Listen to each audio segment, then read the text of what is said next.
inclusión de personas con discapacidad en los temas. Y aquí les presento, por ejemplo, cómo va la disminución de la carencia. Este es un objetivo que se mide de forma descendente. Ha disminuido la carencia de 18% a 14, a 12% en este año, en este 2016. Eso quiere decir que ha habido mayor acceso a servicios de salud de las personas con discapacidad. Esta es la medición que se hace del siguiente objetivo. Aquí estamos hablando del objetivo de acceso al trabajo. Este es al revés, una medición ascendente, y pueden ver también cómo aumentó. El tercero, que es el acceso, la carencia a servicios de educación, también disminuyó. Estos tres son indicadores que evalúa Coneval. Ahora, en el tema en general de la accesibilidad, pues podemos ver, no les voy a mencionar todos, hay muchas cosas que faltan. Yo creo que este es uno de los grandes temas de la accesibilidad de las personas con discapacidad en todo, no solo física, no solo rampas, sino muchas otras cosas. Por ejemplo, en las instituciones de salud ha habido un gran avance en cómo han disminuido las barreras que existen de accesibilidad. Existe incluso una norma oficial mexicana al respecto, y aquí podemos ver algunas cosas que se han hecho muy importantes, pero yo quiero destacar una que muy recientemente se coordinó con el CONAPRED, que es el Consejo para Prevenir la Discriminación, que es también un organismo autónomo, y con INDAVIN, que es quien tiene la evaluación de todos los inmuebles del gobierno federal, y se actualizó el acuerdo justamente que existía desde 2004 y su anexo técnico ya se publicaron para obligar a todas las dependencias del gobierno federal a que, tanto rentadas como propias, a que tengan accesibilidad. Hay algunas otras cosas también, en el caso, por ejemplo, del turismo. Aquí podemos ver cómo ha aumentado el sector turismo, por ejemplo, la hotelería, en donde les dan un reconocimiento a los hoteleros y a todas las empresas que están trabajando por la accesibilidad de las personas con discapacidad, y como hay algunas playas ya incluyentes en donde tienen todas las condiciones para que puedan recrearse las personas con discapacidad. Existen en Cancún, existen en Sonora, en Guerrero, recientemente acaban de inaugurar una el gobernador, en Jalisco, en Cuatecomates, que incluso ahí el propio pueblo ya lo hicieron totalmente accesible. Y en armonización legislativa también, que ese es el último de los objetivos del Programa Nacional, se ha avanzado, pero falta mucho todavía camino por recorrer, pero ahí podemos ver cómo se han ido incluyendo en las diferentes leyes, en la Ley de Desarrollo Urbano y Territorial, en la Ley de Telecomunicaciones, etcétera, todo el tema de accesibilidad de las personas con discapacidad. Y recientemente el presidente de la República envió una iniciativa que está ahorita en el Congreso, que se encuentra en las comisiones, que ojalá en esta próxima administración le den todo el impulso a este paquete de 8 leyes que se están modificando. Me parece muy importante, por ejemplo, una de ellas, que es la modificación a la Ley de Inclusión de Personas con Discapacidad. En el artículo 11 bis se adiciona un artículo 11 bis en donde lo que se hace es que sea obligatoria la vacancia que pueda haber en la Administración Pública Federal, por lo menos el 3% que se contraten a personas con discapacidad. Yo creo que es algo muy importante que ojalá el Congreso lo pueda aprobar. Hay otras, por ejemplo, la ley del Código Nacional de Procedimientos Penales, en donde se ve ahí todo el enfoque que se le debe dar de dignidad y de buen trato y de accesibilidad a una persona cuando pues se está enfrentando algún proceso penal, que tenga todas las facilidades. En la Ley de Población también, para incluir la parte del Registro Nacional de Población con discapacidad. En fin, todas estas leyes están, este paquete son 8, leyes, está la ley de también la ley del impuesto sobre la renta, en donde se está perfeccionando todos estos mecanismos de incentivos para las empresas que contratan personas con discapacidad, donde tienen también deducción de los impuestos. Este es un trabajo que hacemos ya directamente en CONADIS, que es la concientización y la sensibilización a través de talleres y cursos que damos fundamentalmente a personal de la Administración Pública Federal, en la PGR, en los propios servicios de salud, en las instituciones de salud, de educación, en las de acceso a la justicia, se dan estos talleres. Aquí muy rápido les voy a platicar sobre algo que dado que ustedes están poniendo ahí como parte de un diagnóstico la falta de información, justamente la ley nos lleva, la ley de inclusión de personas con discapacidad, que en CONADIS, con INEGI, deben contar con un sistema de información de personas con discapacidad. Nos dimos a la tarea de ver en los registros administrativos, que son los registros que tienen las instituciones, tanto de salud como de desarrollo social de los programas, quiénes son los derechohabientes y las personas que están en el Seguro Popular, en el IMSS, en el ISSSTE y en los programas de desarrollo social, que son los programas más enfocados a las personas de bajos recursos. Estamos hablando de padrones de beneficiarios muy grandes. El de salud es de más de 100 millones de personas, contando a las 3 instituciones más grandes. A incluir esta batería de preguntas que se llaman las preguntas de Washington. Es una batería de preguntas muy sencillas, son 8 preguntas que aprobó la Organización de Naciones Unidas, a incluirlas justamente en las consultas primera vez,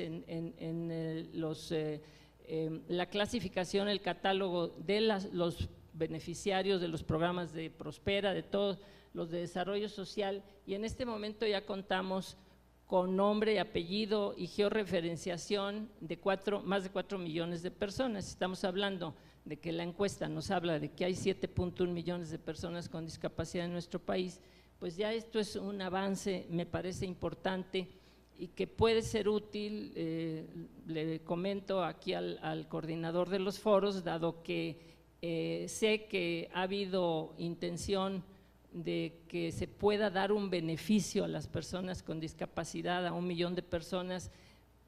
Sé que están haciendo una encuesta, sin embargo, aquí está información que puede ser útil para ese 1 millón de personas que se va a dar ese beneficio. Están ya identificadas justamente en los padrones, en el sistema de información de la Secretaría de Desarrollo Social. Y aquí nada más, muy rápido, por último, comentar la importancia que tiene el nivel internacional justamente en la inclusión social de personas con discapacidad, aunque México fue un gran promotor de la Convención de Desarrollo e Inclusión de Personas con Discapacidad en la ONU en el 2006, que se aprobó, y que los países, son 196 países que firmamos este convenio, entre ellos obviamente México, tienen que informar de todas las acciones que se están haciendo en todos los ámbitos, en los derechos humanos, en salud, en educación, en accesibilidad, en legislación, en la participación de la propia sociedad civil. Y México presentó su primer informe en 2011, después tuvo una sustentación y tuvo una serie de recomendaciones que revisamos todos aquí, coordinados por CONADIS y por la Secretaría de Gobernación y Relaciones Exteriores, porque en 2018 teníamos que entregar el segundo y tercer informe consolidados. Hicieron mesas de trabajo, se hizo un trabajo muy extenso, también foros con la propia sociedad civil, y este informe se entregó en febrero de 2018. Y ahora pues toca para el año que entra, en 2019, la sustentación de nuestro país a este informe.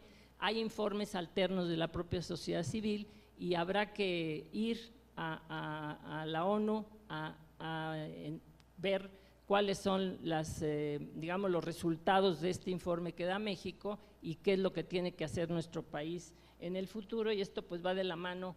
Como saben ustedes, la Agenda 2030 también de la ONU nos establece los objetivos de desarrollo sostenible. Hay todo un consejo que trabaja en México para el seguimiento de los objetivos de desarrollo sostenible en nuestro país, que va vinculado, en el tema de discapacidad, va vinculado necesariamente los objetivos de desarrollo sostenible, los 17, pero 5 de ellos específicamente tienen que ver con discapacidad y va muy vinculado con todas las directrices y las observaciones y recomendaciones que nos hace la propia Convención de Derechos de Personas con Discapacidad. Ese es lo último y les agradezco mucho el que me hayan escuchado y espero que sea de utilidad esta presentación. Gracias.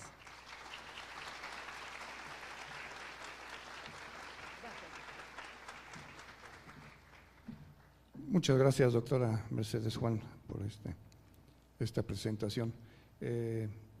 Invito a Francisco Pérez Fayad que nos hable unos 5 minutitos, unas palabras, un mensaje, y damos continuidad a nuestro programa. Gracias. Muy amable, gracias.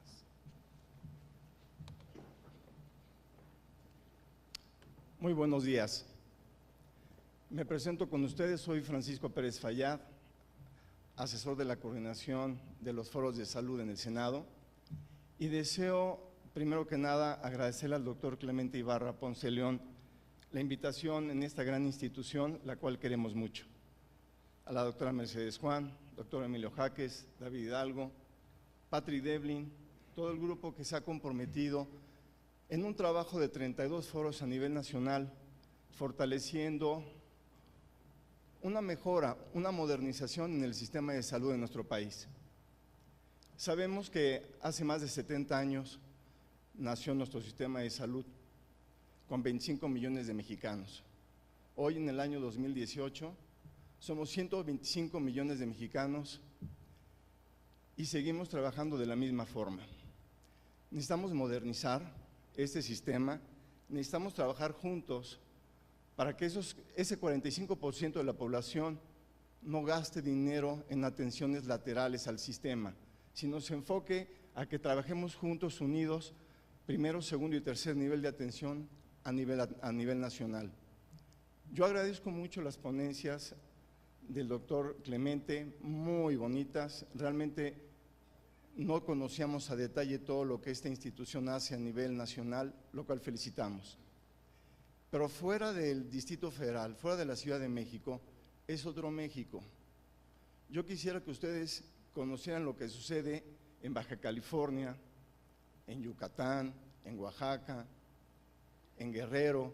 Realmente es una situación donde todos los que queremos a la salud y estamos fortaleciendo que el sistema ayude a integrar ese trabajo en equipo entre iniciativa privada y sector salud, trabajemos unidos para que México tenga una atención de primer nivel.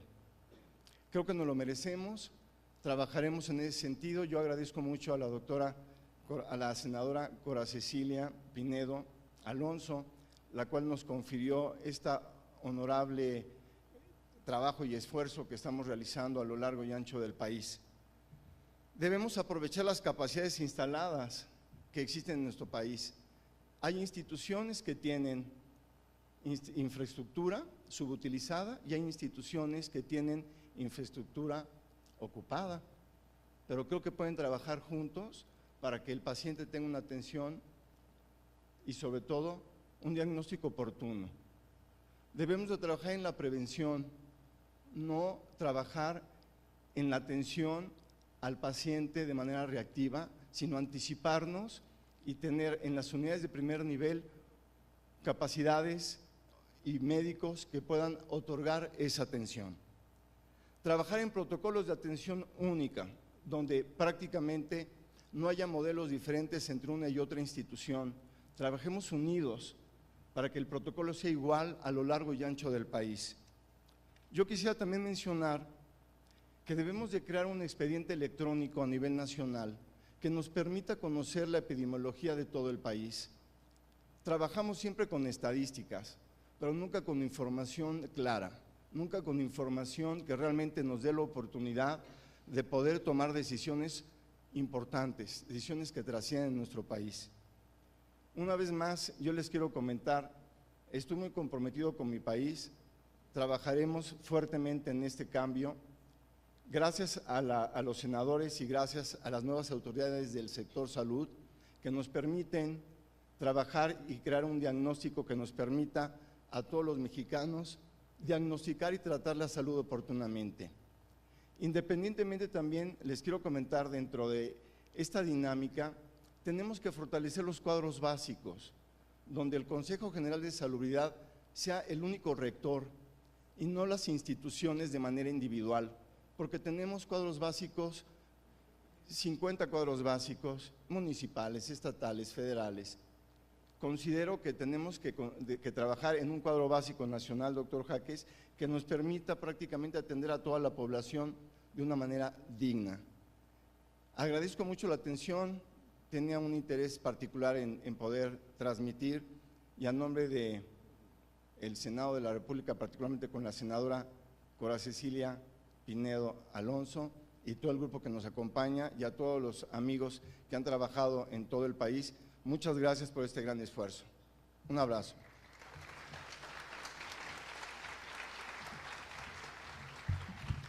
Muchas gracias, Francisco, por estas palabras.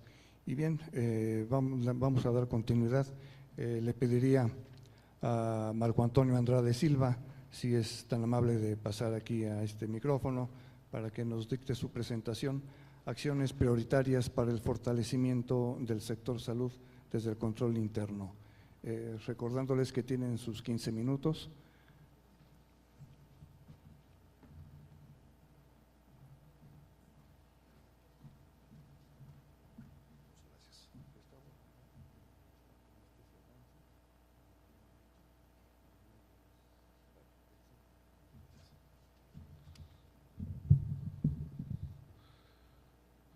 Muy buenos días, saludo con mucho gusto al doctor Emilio Jaques, coordinador de los foros de salud.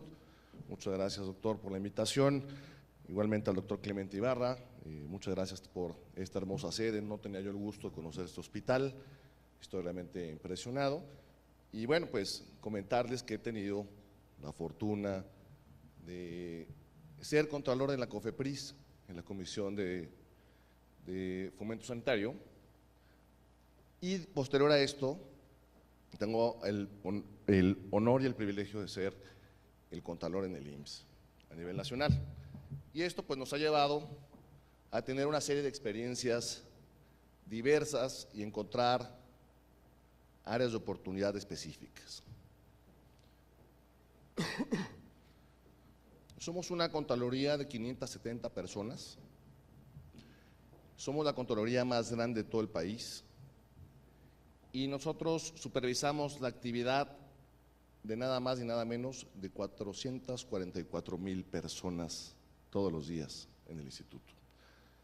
Eso nos da a nosotros, en términos reales, de ser la más grande en términos nominales, en términos reales pasamos a ser la más pequeña, porque somos el 0.1% de la estructura del Instituto Mexicano del Seguro Social. ¿Qué implica eso? Pues que nuestro trabajo tiene que ser muy pulcro, tiene que ser muy focalizado para combatir actos irregulares y de corrupción. Nosotros recibimos 4,000 quejas al año en promedio, que se hacen nada considerando que cada día en el instituto se otorgan 550,000 consultas, cada día se realizan 4,000 cirugías, cada día tenemos más de 100,000 niños en las guarderías. Esto hace que estas 4,000 quejas se vean muy por debajo del promedio. Tenemos la fortuna también de ser la única contraloría de tener un área específica en auditoría a servicios médicos, y esto nos ha abierto estas posibilidades muy grandes de encontrar áreas específicas de mejora en todo el instituto. ¿Qué es lo que hicimos? Y voy a hablar de dos temas principalmente, y refiriéndome al inicial, el déficit de infraestructura hospitalaria. Veíamos ya que en promedio en la Ciudad de México tenemos 2.6 camas por cada 10,000 habitantes, y en Chiapas no llegamos ni siquiera a una cama por la misma cantidad de habitantes. En el instituto, pues es evidente que la capacidad instalada ha sido ya rebasada por mucho en lo que ha crecido la derechohabiencia, y eso implica ser eficientes. ¿Y cómo entramos nosotros como Contraloría a ser los que cerramos la pinza, verificando que los indicadores actuales se cumplan y se cumplan con eficiencia, beneficiando a nuestros pacientes?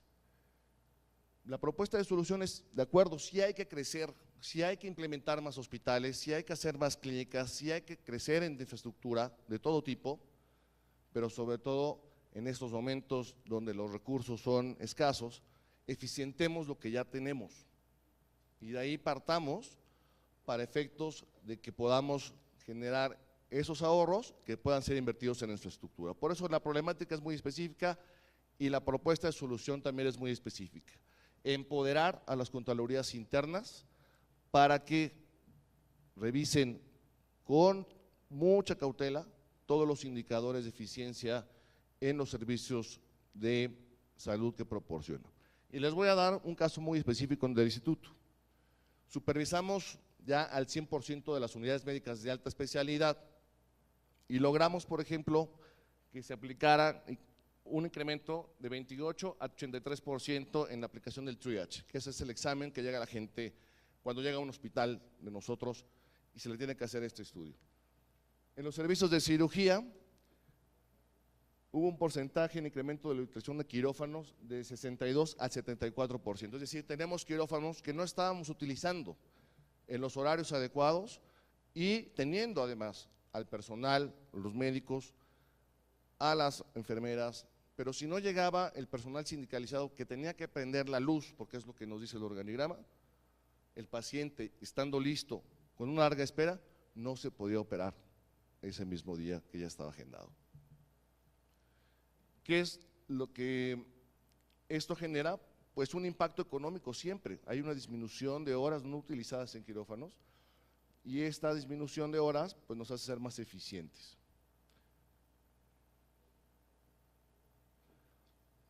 Para muestra basta un botón. Auditamos al Hospital de Pediatría de Centro Médico Nacional.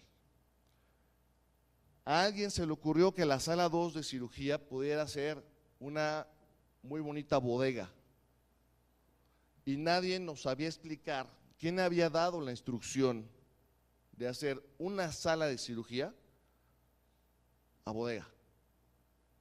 Aquí podemos ver, esto es lo que encontramos nosotros en la auditoría. Ahora, esta estuvo cerrada, se dejaron de realizar en promedio 520 cirugías, esto representa un costo de cerca de 19 millones de pesos, porque a alguien se le ocurrió que podía hacer una bodega en una sala de cirugía, a alguien muy brillante. Y después nosotros ya en la auditoría, a partir de 3 de mayo,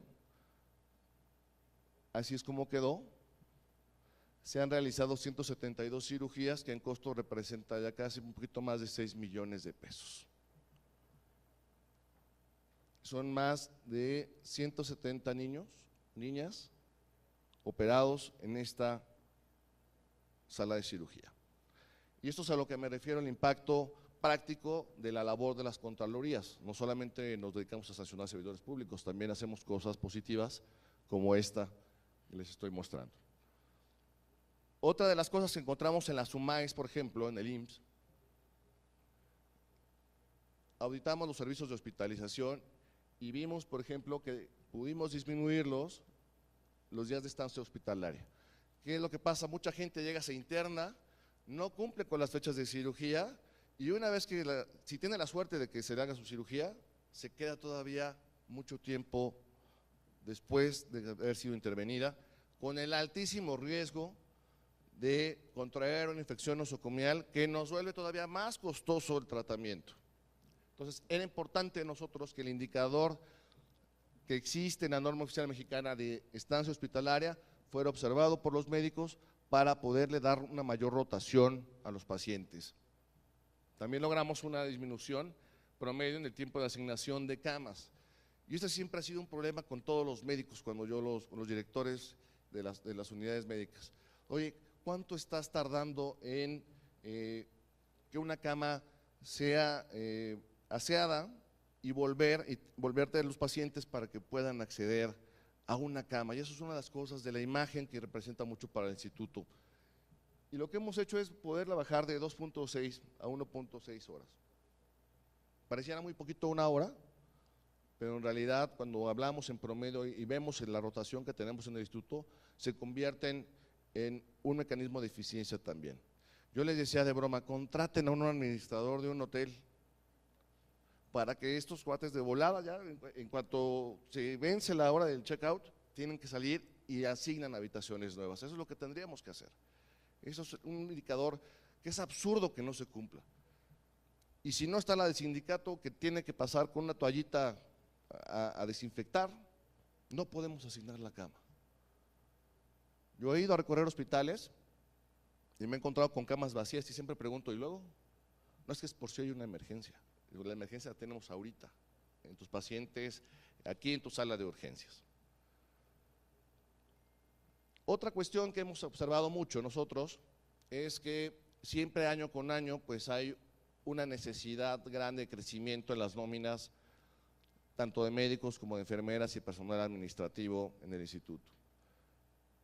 Y nos dimos cuenta que nadie había auditado realmente este tipo de convenios que se permiten, que se celebran entre el sindicato y el instituto, pero no había nadie que había auditado cómo estaba realmente funcionando su personal.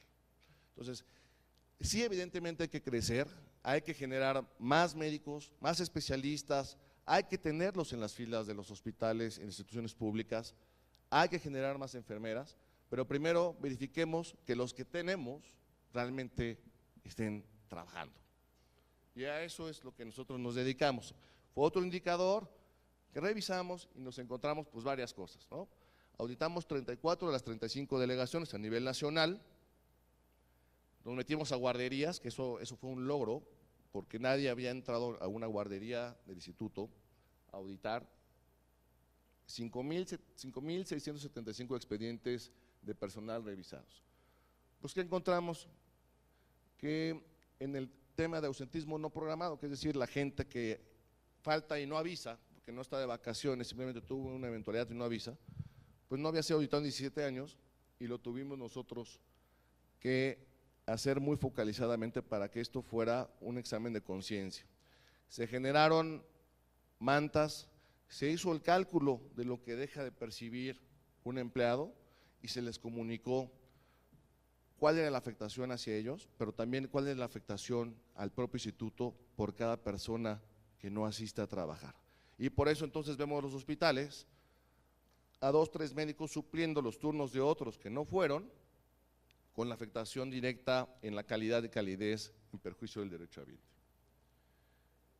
Aquí, por ejemplo, hubo una disminución de horas pase por ausencia del personal, lo bajamos de 2 millones a 706,000 en forma mensual, es decir, 1,480,200 horas menos, lo que equivale a 5,721 jornadas que se integraron a la fuerza laboral. Entonces, el tema es sí, contratemos más médicos, contratemos más, pero primero también verifiquemos que los que tenemos vayan a trabajar. ¿Y cómo lo hacemos? Haciendo auditoría de desempeño para verificar estos indicadores a través de las contralorías internas. Aquí está muy claro, ¿no? ¿Cuántos estados de pases solicitadas se disminuyeron? Y aquí la equivalencia en jornadas, y ahora tenemos pues más gente que está realmente haciendo su trabajo en el instituto en la jornada que corresponde.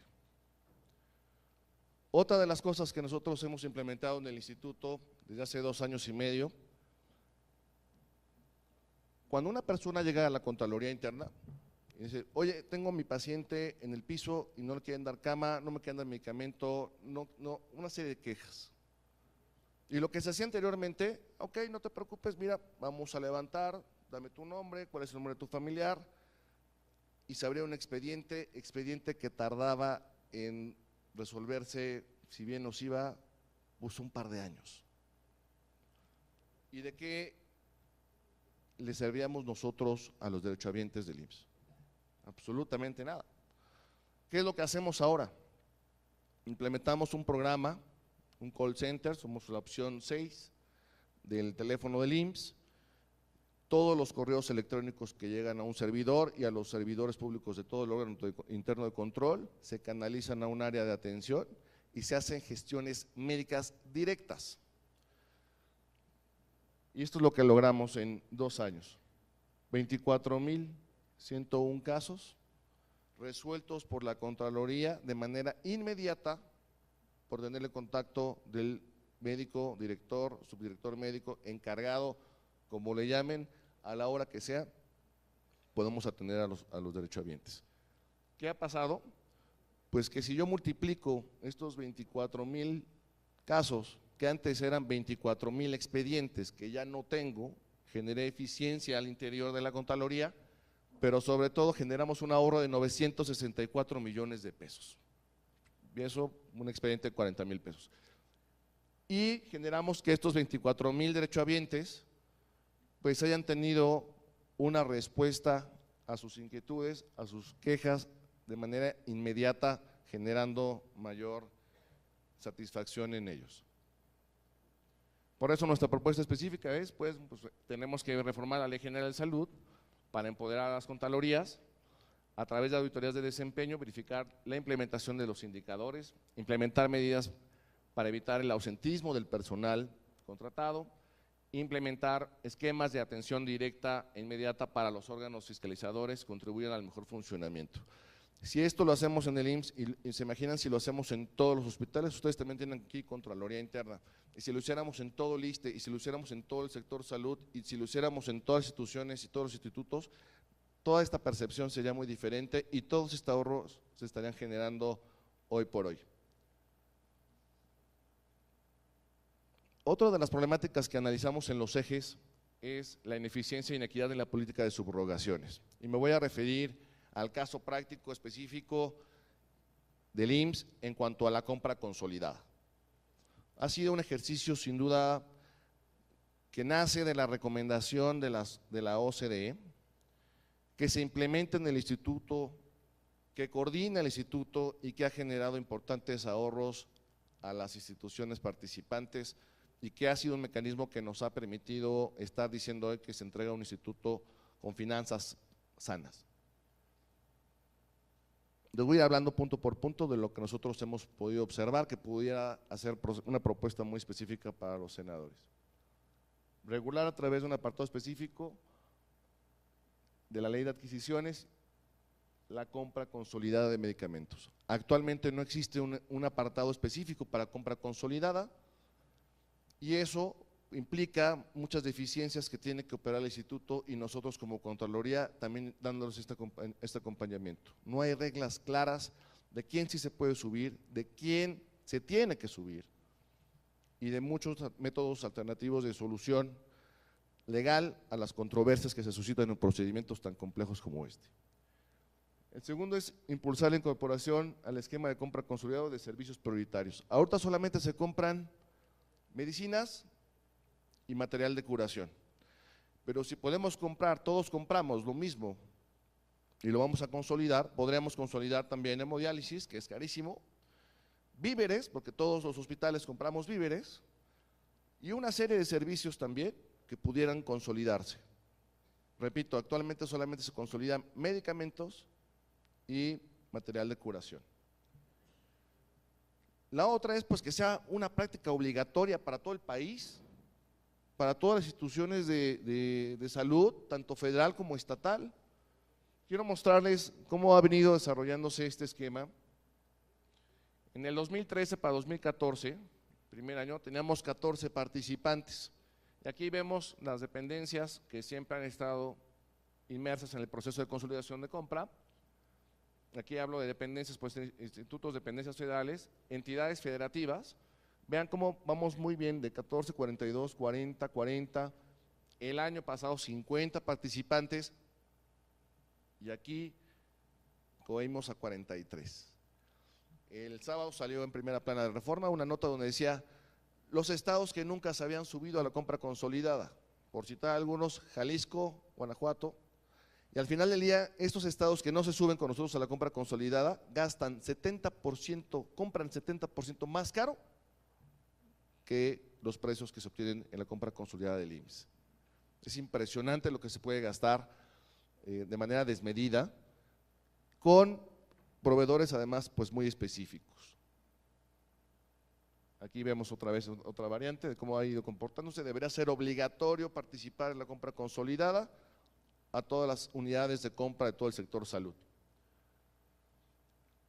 Aquí otra de las ideas es hacer públicas las investigaciones de mercado, que hemos visto que pues ya cuando llegan las investigaciones de mercado, pues ya tienen ellos el ganador prácticamente del proceso de compra, y aquí lo importante sería pues que lo hiciéramos pública para que fuera transparente. Establecer un esquema de pago oportuno a los proveedores que participan en el esquema consolidado. Esto ha sido una petición muy legítima de la industria, de Canifarma, de Canacintra, y vean por ejemplo estos datos, lo que se adeudaba a marzo del 2018, 6,000 millones. ¿Quién debía más? El ISSSTE, el IMSS, SEDENA, Pemex y CEMAR. Aclaro, el IMSS no debe un solo peso, es la única institución que no debe un solo peso al día de hoy, ya esto eran contingentes normales de la operación, pero encontramos a muchos deudores, sobre todo el ISSSTE, de ejercicios anteriores, deben mucho dinero, y ¿eso qué hace? Nos neutraliza los ahorros, porque entonces los laboratorios nos van a vender más caro el siguiente año para recuperar este costo financiero que están teniendo por falta de pago, y también nos genera esquemas de mucha turbiedad en los procesos, porque luego no se tienen que pagar, no se puede pagar de un ejercicio a otro y vienen una serie de demandas muy costosas para el Estado. Vean aquí, esto es lo que los adeudos que se tenían en las entidades federativas, aquí podemos ver el Estado de México y quién es el que debe menos. Datos importantes, el ICEMIN, por ejemplo, también de los más altos en adeudos, Estado de México. Reporte de adeudos en los procesos consolidados en institutos y hospitales federales, el Hospital de la Mujer, el Hospital Juárez, Pediatría, el hospital, por ejemplo, acá tenemos de Yucatán. Pueden ver la cantidad de adeudos que son importantes, que eso no se genere, que tiene que ser un proceso ordenado. Y finalmente, otro de los puntos que nosotros hemos visto es, pues que ya cuando hacemos la compra consolidada, adjudicamos los medicamentos, adjudicamos material de curación a un proveedor y el proveedor nos queda mal. ¿Y qué se genera cuando un proveedor nos queda mal? Pues se neutralizan los ahorros que teníamos previstos, porque tuvimos que salir a comprar por adjudicación directa. Pero lo más importante es que a este proveedor incumplido, que estas son cifras reales y actuales, dense cuenta, no tengo ningún caso de denuncia, nadie, actúan con total impunidad este proveedor, se le aplican en el peor de los casos o en el mejor para nosotros 27 millones de multa, se le adjudicó una buena cantidad de contratos y al final del día el señor no nos cumplió, pero aparte neutraliza los efectos del ahorro, ¿no? Y además camina impunemente y no hay denuncias ante la Contraloría Interna. Entonces es importante cerrar la brecha para estos efectos de que tengamos pues muy controlados los proveedores. Yo aquí, por ejemplo, yo inicié de oficio un procedimiento de sanción a proveedores, voy a entrar a revisar y tendré que tomar medidas al respecto, puede llegar incluso hasta la inhabilitación. Eso es lo que nosotros queremos, que haya reglas claras, reglas precisas, que el juego sea parejo, un piso parejo para todos los competidores y que las Contralorías cumplamos con esta misión de revisar nuestros indicadores. Por mi parte es todo, muchísimas gracias por su atención.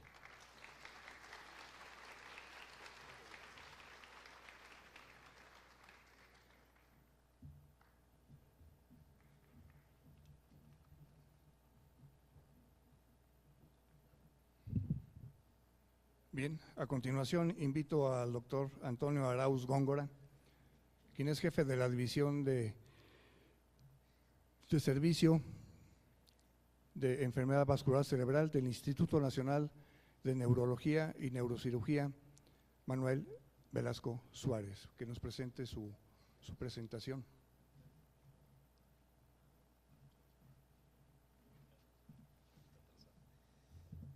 Buenos días. Buenos días, yo soy el doctor Antonio Arauz, soy neurólogo y quiero presentarles, me da mucho gusto que en este foro se toque un tema como este, que es la enfermedad vascular cerebral. Es un problema de salud pública, es la principal causa de discapacidad en adultos, como ustedes van a ver un poco más adelante, Y quisiera empezar con esto, son algunas cifras que se están moviendo. Hoy es el Día Mundial de la Enfermedad Vascular Cerebral y la Organización Mundial del Stroke o Enfermedad Vascular Cerebral ha dado estas cifras, que son cifras importantes sobre lo que sucede con la enfermedad vascular cerebral. Primero, esta enfermedad es una enfermedad potencialmente prevenible o por definición prevenible. Segundo, puede ser tratada en los pacientes en los que no se logra prevenir, puede ser también manejada a largo plazo. Y lo que sabemos con las estadísticas mundiales que tenemos ahora es que 1 de cada 6 personas en el mundo tendrá un evento vascular cerebral y muchos de estos pacientes van a quedar discapacitados, que cada segundo alguien muere por un evento vascular cerebral en el mundo, cada segundo hay un nuevo caso de evento vascular cerebral en el mundo y alrededor de 15 millones de personas que tienen un evento vascular cerebral por año, 6 de ellas no sobreviven. Y muchas de las personas que tienen un evento vascular cerebral es un evento vascular cerebral recurrente y esto quiere decir que no se hizo una prevención adecuada de un nuevo evento.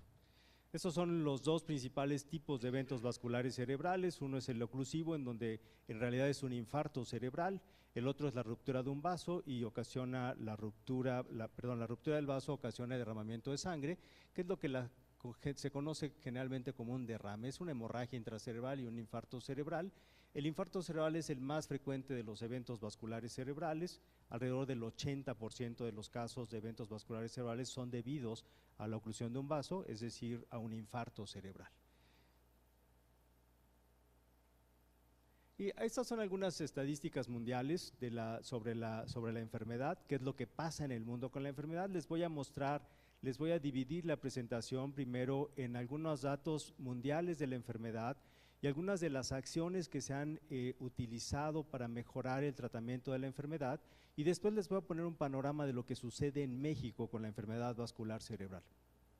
De acuerdo al Banco Mundial, los países, de acuerdo al ingreso que tienen, pues se catalogan en de alto, mediano y bajo ingreso. Y aquí es como ustedes ven las causas de muerte por cada uno de estos países. Aquí los vemos en los países de bajo ingreso. La enfermedad vascular cerebral es la 4ª causa de muerte. En los países que tienen un ingreso medio bajo es la 2ª causa de muerte. México se encuentra en este grupo de países que están catalogados de acuerdo al Banco Mundial como países de mediano alto ingreso. Y en este grupo de países la enfermedad vascular cerebral es la principal causa de muerte. En los países de alto ingreso es la 2ª causa de muerte, de tal manera que si lo vemos en conjunto lo que podemos ver es que la enfermedad vascular cerebral representa una de las principales causas de muerte en el mundo. Y lo vemos aquí en general, estos son los datos del 2012, lo que sabemos es que 6.7 millones de personas en el mundo fallecen por un infarto cerebral o una hemorragia intracerebral, es decir, por un evento vascular cerebral.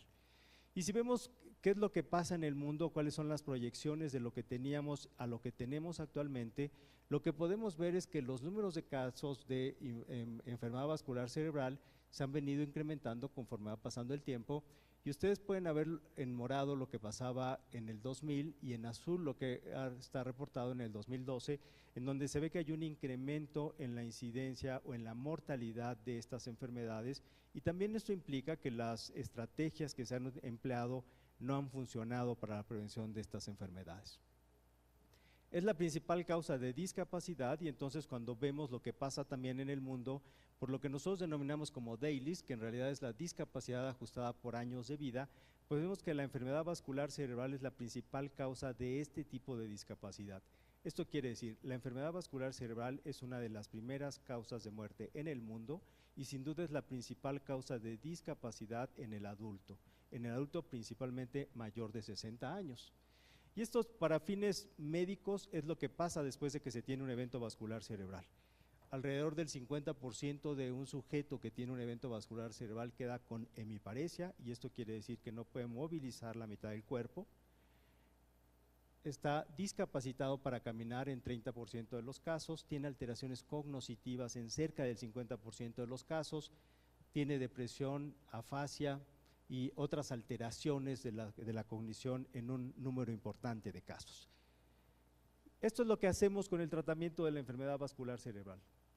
digamos que es el esquema que tendríamos que seguir. Primero, ya les decía, es una enfermedad potencialmente prevenible y entonces aquí tendríamos que hacer una prevención primaria en donde tendríamos que tratar de identificar a los sujetos que tienen mayor riesgo de tener un evento vascular cerebral, modificar esos factores y evitar que se tenga la enfermedad.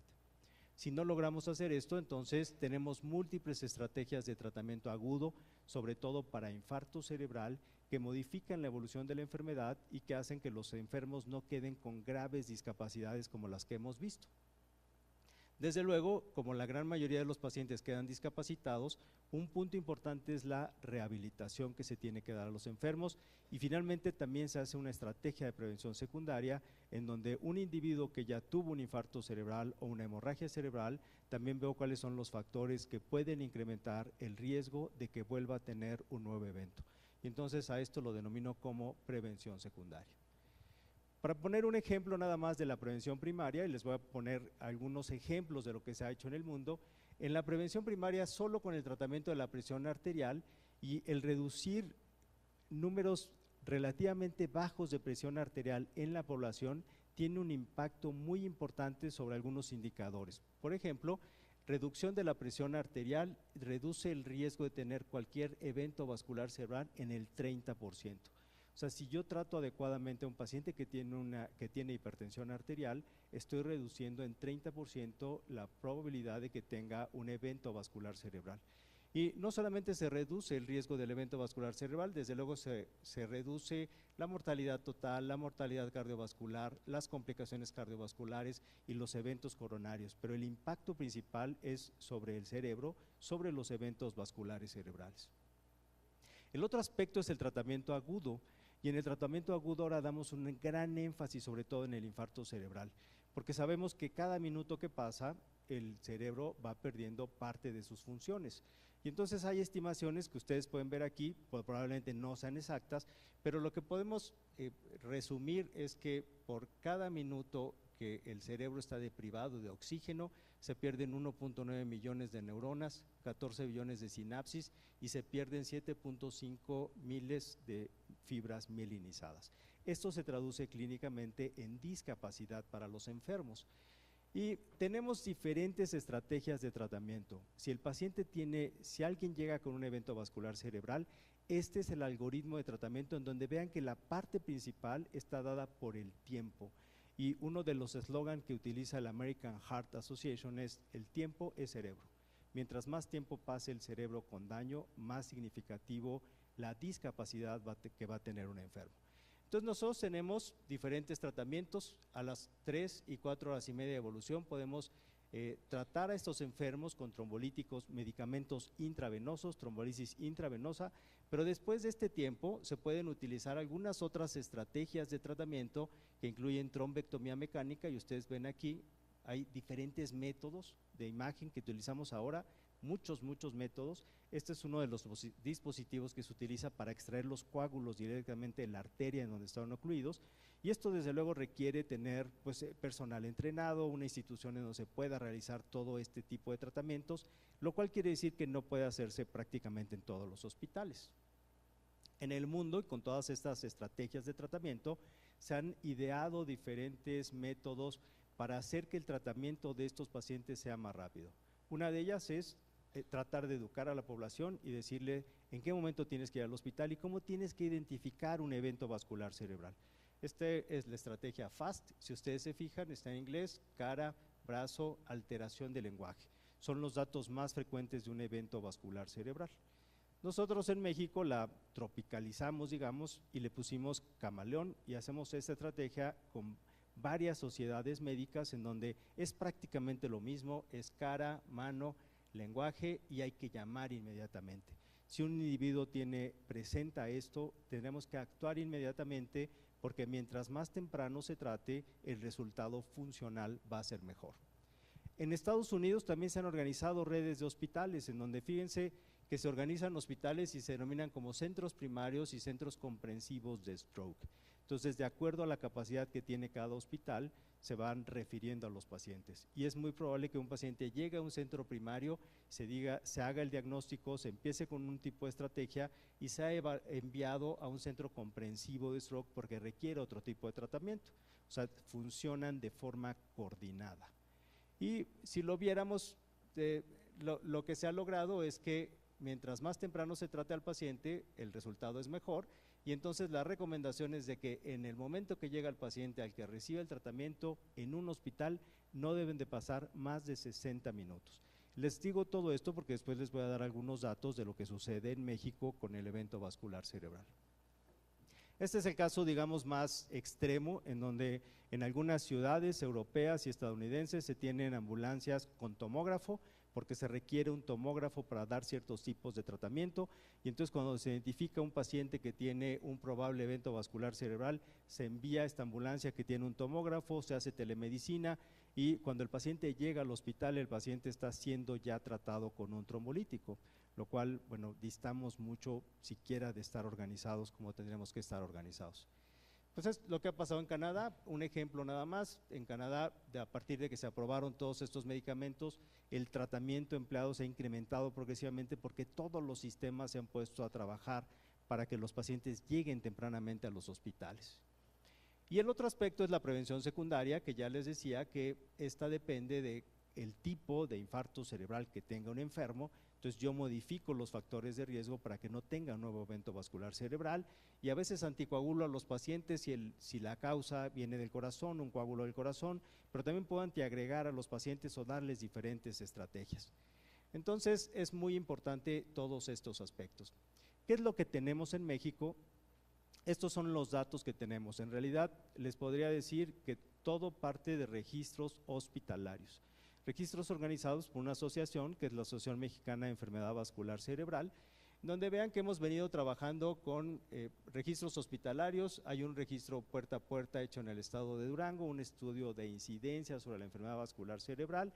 Si se fijan, tratamos de ser bastante incluyentes en los estudios. Aquí incluimos 17 estados, 19 estados en este que es un estudio puerta a puerta. En estos dos fue un estudio solo en Durango que se prestaba para hacer un estudio epidemiológico. Y desde luego tenemos un registro hospitalario en nuestro Instituto Nacional de Neurología, en donde tenemos más de 5,000 casos registrados, y donde tenemos cierto reflejo de lo que ocurre en nuestro país. Esto es en México, son las cifras del INEGI en cuanto a mortalidad. Si se fijan, no se modifica mucho de lo que reporta la Organización Mundial de la Salud. La enfermedad vascular cerebral, tanto en hombres como en mujeres, ocupa la tercera causa de muerte en nuestro país, en esta cifra del INEGI del 2015, y estos son algunos de los datos de la incidencia que tenemos de la enfermedad, de los estudios que nosotros tenemos. Es similar la incidencia de infarto cerebral, de hemorragia intracerebral y de hemorragia subaracnoidea, por lo menos en este estudio de puerta a puerta, en un estudio de incidencia. Estos son los factores de riesgo que tiene nuestra población. Está de uno de los registros hospitalarios de infarto cerebral y de nuestro instituto, en donde lo que podemos ver es que los principales factores de riesgo son la hipertensión arterial, seguido de diabetes y de tabaquismo en las dos series. Esta es nuestra serie del instituto. Y estos son los subtipos de infarto cerebral que se tienen en los diferentes registros. Y les quiero mostrar algunos datos que son muy importantes. Miren, este es los datos del Instituto Nacional de Neurología. Aterosclerosis de grandes vasos, enfermedad cardioembólica, infarto lacunar y no determinado en el 27% de los casos. Este es el registro de 17 estados que hicimos, en donde los pacientes que tenían un infarto cerebral, cerca de la mitad de ellos se iban a su casa sin tener una causa específica del infarto cerebral. Y no tenían la causa específica porque no tenían un estudio completo. Y desde luego, si yo no sé cuál es la causa del infarto cerebral, no puedo dar un tratamiento de prevención secundaria adecuada, porque de eso depende el tratamiento que se tiene que dar. En este mismo estudio, es un estudio que se publicamos en el 2006, lo que encontramos es que el porcentaje de trombolisis intravenosa administrada en nuestra población fue de menos del 1%. Eso quiere decir que no se acerca a ningún estándar internacional y quiere decir que es totalmente subutilizada. porque lo único que necesitamos para administrar ese tipo de tratamiento es evaluar al paciente y tener una tomografía simple de encéfalo para poder decidir si trombolizo o no trombolizo a este paciente. Ahora, cuando vemos qué es lo que pasa con la evolución, cómo manejamos a los pacientes, acuérdense, son 19 estados, son 1,569 pacientes. Vean en qué momento de evolución llegan al hospital, después de que tienen un déficit neurológico agudo. En menos de 1 hora, 5%, 1 a 3 horas, más o menos el 16%, pero vean cómo la gran mayoría de los pacientes llega después de 6 horas y algunos llegan a pedir atención médica hasta después de 72 horas. Cuando llegan al hospital, para que les hagan un estudio de tomografía y se pueda decidir si requieren de un tratamiento, esta es una serie de 1,429 pacientes, pues hay pacientes que se les hizo la tomografía entre las 24 y las 72 horas después del inicio de los síntomas del infarto cerebral, lo cual desde luego los deja fuera de cualquier tratamiento médico que pueda ofrecerse para mejorar las condiciones y las secuelas neurológicas que pueden dejar. Desde luego, si tratamos hacia los pacientes y si estudiamos hacia los pacientes, el resultado es que la gran mayoría de nuestros pacientes, que está entre el 58 y el 69%, evolucionan con secuelas incapacitantes. Eso quiere decir que alrededor del 40 y tantos % de nuestros pacientes evolucionan con secuelas que no los incapacitan y que les permiten reincorporarse a realizar sus actividades de la vida diaria. Esta es la recurrencia. Desde luego, en una institución como la nuestra, en donde nosotros tratamos de que el paciente tenga el mejor estudio, la recurrencia es menor, es mayor en los estudios poblacionales que tenemos, es mayor también en los estudios, en los registros hospitalarios que tenemos en otras series. Y para concluir, les quiero mostrar cuál es el conocimiento que tiene la población sobre los datos de la enfermedad vascular cerebral. Nosotros, neurólogos, yo que me dedico a esta parte de enfermedad vascular cerebral, quisiera que, así como un paciente reconoce que cuando tiene dolor en el pecho, que es opresivo, que es del lado izquierdo y se va al brazo, es un infarto al corazón probablemente, pues también quisiera que identificaran tempranamente los datos de un evento vascular cerebral. Hicimos esta encuesta en una población de Villa Olímpica, que está muy cercana al Instituto de Neurología. La hicimos por mucha conveniencia, está cerca, es un lugar cerrado, hay muchos departamentos. Y entonces les voy a mostrar solamente 2 datos. Uno de los datos que resaltaba es que el promedio de escolaridad de la población que entrevistamos, que fueron alrededor de 300 personas, era de 16 años, significativamente mayor que lo que ocurre en el resto de la población. Sin embargo, fíjense que esas son características demográficas. Fíjense que solo 68% declararon saber que la enfermedad vascular cerebral aguda sí se podría tratar, pero 14% solamente logró identificar cómo se podía tratar y ninguna sabía en qué periodo de tiempo tendría que acudir al hospital. No sabían lo que tenían que hacer, a pesar de que reconocían o podían reconocer algún síntoma de un infarto cerebral. Entonces, hay un desconocimiento general. Nuestro diagnóstico es ese en los hospitales para el manejo de la enfermedad, para el tratamiento de estos pacientes, y también hay un desconocimiento en la población. Yo creo que como sociedad, como médicos, como Secretaría de Salud, tenemos muchas tareas pendientes. Esta enfermedad es una enfermedad potencialmente prevenible, hay que identificar a los sujetos que tienen más riesgo de tenerla. Es una enfermedad potencialmente tratable, se puede modificar la evolución que tiene esta enfermedad con diferentes tratamientos que pueden emplearse actualmente, y también es una enfermedad en la que se pueden emplear medidas de prevención secundaria para reducir el riesgo de nuevos eventos. Les agradezco mucho su atención.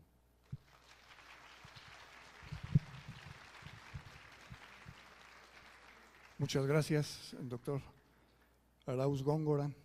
Muy importante todos estos aspectos que nos acaba de comentar. Sobre todo se puede incidir en 2 aspectos, en dos acciones de prevención, una a través de la atención primaria en salud, haciendo detecciones de la población que tenga hipertensión, y la segunda, los aspectos preventivos secundarios para que no haya mayor incidencia de personas con secuelas discapacitantes. A continuación voy a invitar al doctor Jorge Salas Hernández, director general del Instituto Nacional de Enfermedades Respiratorias, Ismael Cosío Villegas, para que nos presente también los aspectos y los problemas, enfermedades y problemas respiratorios que se puedan prevenir, y posterior a ello hacemos un receso. Doctor Salas, bienvenido.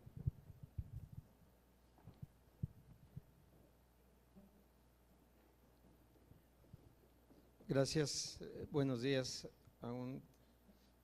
Gracias, doctor Jaques, y a todo el grupo coordinador de Foros de Salud, y por supuesto al doctor Clemente Ibarra por su amable invitación. En cuestión del tiempo yo voy a ir un poquito más rápido. Traigo alguna información que no es de detalles clínicos, sino más bien de intereses que tenemos sobre